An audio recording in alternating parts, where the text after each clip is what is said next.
Welcome to This Explainer. Okay, today we're looking at something absolutely fascinating. How an ancient religious civilization hasn't just survived over 2,000 years of existential threats, but has continuously and remarkably adapted. If you want the ultimate case study in institutional resilience, adaptability, and managing catastrophic change, this is it. We're looking at a 3,500-year-old tradition that has completely rewritten its own playbook time and time again just to stay alive. So how exactly does a religion survive when its absolute physical and spiritual center is quite literally burned to the ground? It's the ultimate existential question, and it defined the ultimate pivot of the first century. Imagine everything you know about how to connect with the divine being tied to a single building, and then that building is completely gone. What do? Do you fade into history, or do you innovate? To really grasp this journey, we're going to map out this massive arc of adaptation across 6 key eras: the end of the temple and the birth of rabbis, the Talmud and diaspora life, philosophy and mysticism, the Enlightenment and modern denominations, the Shoah and the State of Israel, and finally the unique challenges of the 21st century. All right, let's start with part 1, the end of the temple and the birth of rabbis. This was the true catalyst of the first century. For centuries, this entire civilization revolved around one place, the Second Temple in Jerusalem. Hereditary priests made animal sacrifices there. But then, in 70 CE, the Roman legions under Titus came in and leveled it. The devastation was just staggering. The historian Josephus estimated that 10,000 lives were lost in the final sacking alone, and another 6,000 people who sought refuge in the outer colonnade burned alive. Basically, the very heart of their world was completely wiped out. So what happens next? Well, visionary scholars, who we now call rabbis, had to act fast, or the faith would literally disappear. Their solution? They essentially created a portable religion. They swapped out animal sacrifices on a physical altar for things you could do anywhere: prayer, study, and charity. It was this massive democratization of holiness. Sanctity wasn't locked up in a building in Jerusalem anymore. It lived in local synagogues, in daily prayers, and right at the family dining table. That brilliant decentralized pivot, that is exactly why the tradition survived it all. Which brings us to part 2, the Talmud and life in the diaspora, creating a portable homeland. As the communities scattered across the globe into the diaspora, and with their teachers dying in subsequent Roman wars, they faced a really terrifying prospect: losing their vast oral traditions forever. So to save them, they finally put pen to paper, compiling the Mishnah and the Talmud. Now, it was the Babylonian Talmud that ultimately became the globally authoritative text, mostly because that region was relatively stable at the time. But here's the coolest part. It's not just a strict rulebook. It encodes this massive system of legal pluralism. It intentionally preserves the losing minority debates right alongside the majority rules. It's like a celebration of intellectual controversy rather than just, strict top-down dogmatic uniformity. Now, all this geographical scattering birthed distinct ethno-cultural branches that are still very much alive today. Jews who settled in Europe became the Ashkenazi, while those in Spain, North Africa, and the Middle East formed the Sephardic and Mizrahi traditions. And this led to some incredibly fascinating everyday differences. For instance, did you know Ashkenazi Jews traditionally mount their doorpost scrolls or mezuzahs on a diagonal? And they almost never name children after living relatives out of superstition.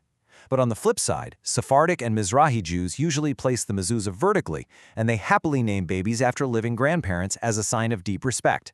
It's pretty amazing how these distinct paths developed. Moving on to part 3, philosophy, mysticism, and Kabbalah. We're looking at reason and mysticism in the Middle Ages. So, as we hit the Middle Ages, you start to see this incredible intellectual tension bubbling up. You have a people trying to make sense of a really long, painful exile. On one hand, you've got brilliant thinkers like Maimonides. He was trying to harmonize traditional faith with cold, hard Aristotelian logic. But pure logic doesn't satisfy everyone, right? A lot of people craved a direct, experiential connection with the divine. And that sparked an explosive era of esoteric thought known as Kabbalah, which eventually peaked with a wildly poetic, pseudo-ancient text called the Zohar. And out of all this tension comes Lurianic Kabbalah in the 16th century, which radically shifted the cosmic power dynamics. It proposed that God actually had to shrink himself, a concept called Tzimtzum, just to make room for the universe to exist. But the divine vessels meant to hold God's light couldn't handle it.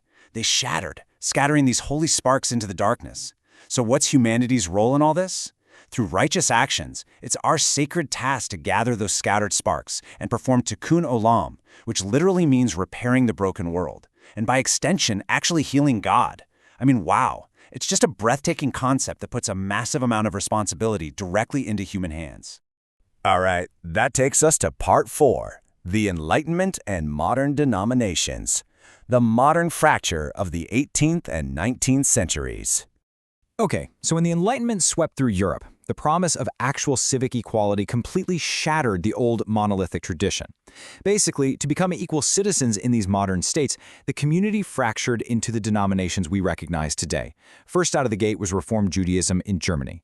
Trying to harmonize their faith with modern citizenship, they made some major, radical changes. They declared that the Talmud was a human historical product, not a literal dictate from God.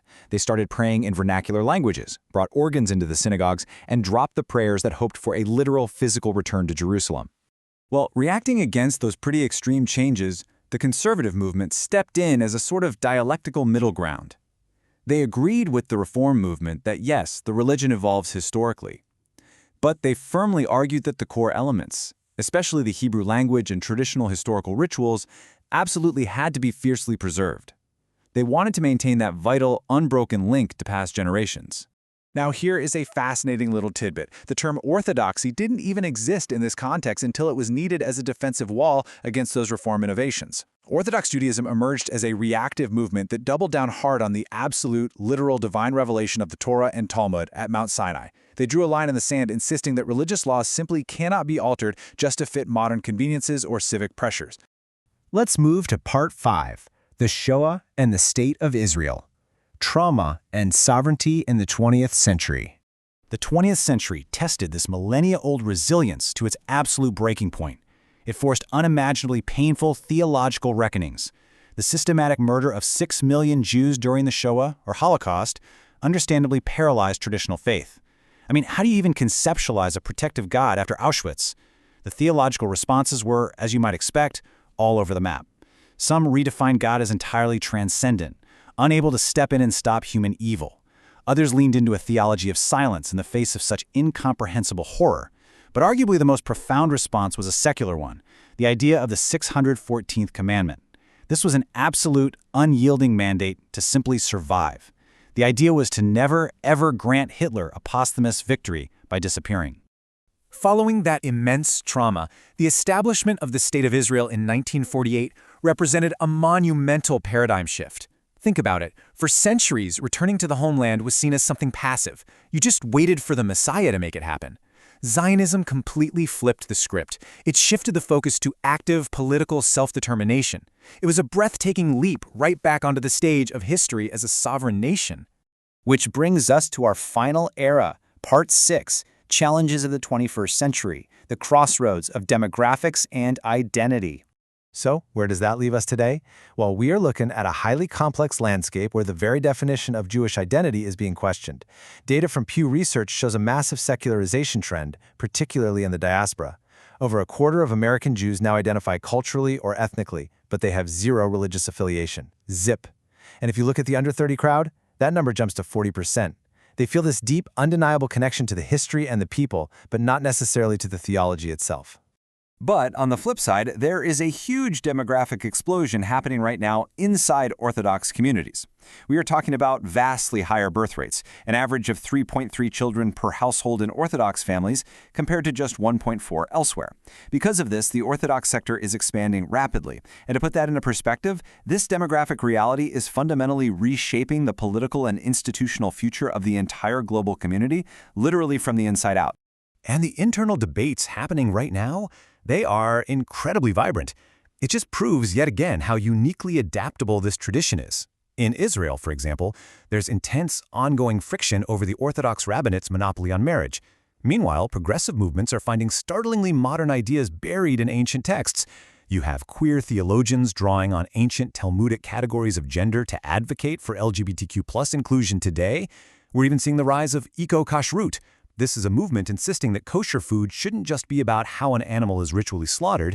It must also reflect modern climate activism, organic farming, and strict animal welfare.